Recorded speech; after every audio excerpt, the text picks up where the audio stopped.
What if every ministry or department leader in your church was required to submit a technically sound, practical and implementable strategic plan? And what if that strategic plan had to be aligned with the vision and mission of your church organization?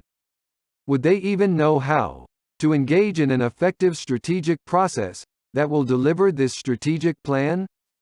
And why would you even request this level of strategic planning from them in the first place? Would there be any benefits to you, to each ministry and to your church?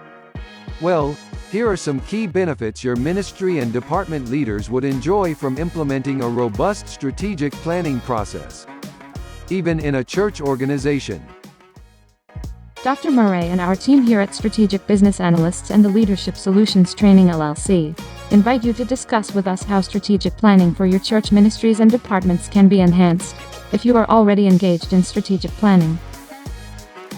And if you have not yet begun to maximize your ministry impact by implementing a strategic planning process, our invitation is even more extended to you, so we can explore how you can get your strategic planning process kickstarted now. Check out our free pre-recorded masterclass on how strategic planning can benefit your church organization.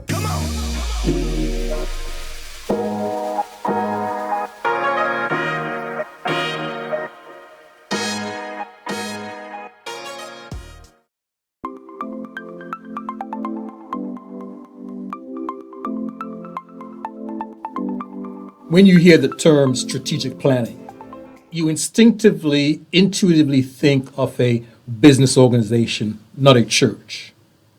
Unless the church leadership is highly sophisticated and well-versed in strategic management and leadership, typically most people don't connect strategic planning to a church, but rather to a business for-profit organization. And that's because most churches don't engage in strategic planning, which is unfortunate because there are huge benefits a church and church leaders can get by applying the principles and practice of strategic planning. Now, that's an easy mistake to make. It's easier than you think, especially in organizations like churches that depend on inspiring volunteers to work for a cause as opposed to working for compensation, working for cause versus compensation. And so I've been exposed to local church leadership and pastoral leadership for pretty much all my life. But when it comes to strategic planning in churches, I've observed some repeat offenses. I don't want to say repeat offenders, but some repeat offenses, some pitfalls that church leaders, both local and pastoral church leaders, make over and over again, usually unintentionally.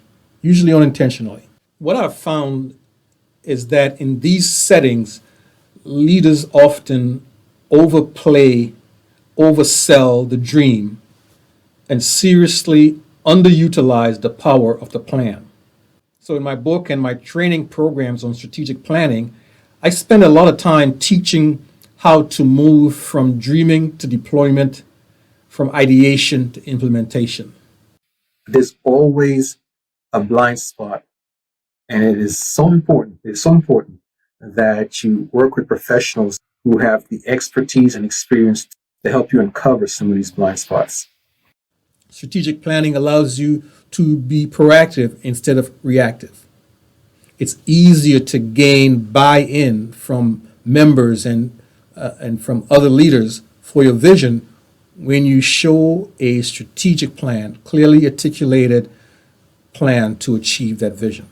These are some of the huge benefits that employing strategic planning within a church setting can bring for the church and the church leaders.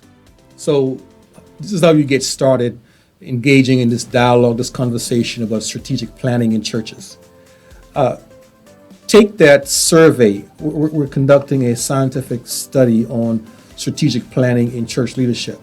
So I'd like you to complete the survey, share your opinions in our research about church leadership and strategic planning. We need your input, and we will, of course, publish the results of our survey so you can see what others are thinking about strategic planning and church leadership.